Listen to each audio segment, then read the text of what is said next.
علیکم ورحمۃ اللہ وبرکاتہ۔ بسم اللہ الرحمن الرحیم۔ پیج نمبر 6 ہے نا، پہلے سبق کا 5 تھا، اب یہ ہے پیج نمبر 6۔ ہم آج اپنی یہ الفاظ معنی اور سوالات کمپلیٹ کریں گے۔ پہلے سبق کے الفاظ معنی دے رکھے ہیں: فانی، ختم ہو جانے والا، سب ہیں فانی یعنی سب ختم ہو جانے والے ہیں۔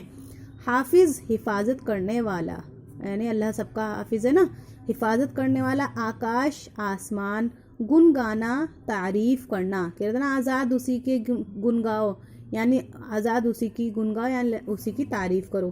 وارث، ذمہ دار، سب کا وارث اللہ ہے، سب کا ذمہ دار اللہ تعالیٰ ہے۔ سوالات پڑھ لیتے ہیں۔ کون فانی ہے اور کون باقی رہنے والا ہے؟ تو اس کا جواب ہم لکھیں گے: اللہ تعالیٰ سب فانی ہے اور اللہ تعالیٰ باقی رہنے والا ہے۔ سب کی مرادیں کون پوری کرتا ہے؟ سب کی مرادیں اللہ تعالیٰ پوری کرتا ہے۔ سب کی حفاظت کون کرتا ہے؟ سب کا حافظ کون ہے؟ اللہ تعالیٰ ہے، تو ظاہر سی بات ہے سب کی حفاظت اللہ تعالیٰ کرتا ہے۔ ٹھیک ہے، مشق دیکھ لیتے ہیں نیچے۔ یہ پوری حمد زبانی یاد کرو، اس پوری حمد کو زبانی یاد کرنا ہے۔ اس حمد کو اپنی کاپی میں لکھو، اسے اپنی کاپی میں لکھ لیں گے۔ جو لکھنا سیکھ رہا ہے اردو وہ اپنی کاپی میں لکھ لینا اور اس کو یاد کر لینا پوری۔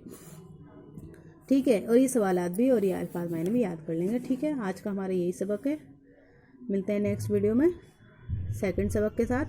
جب تک کے لیے اللہ حافظ، السلام علیکم۔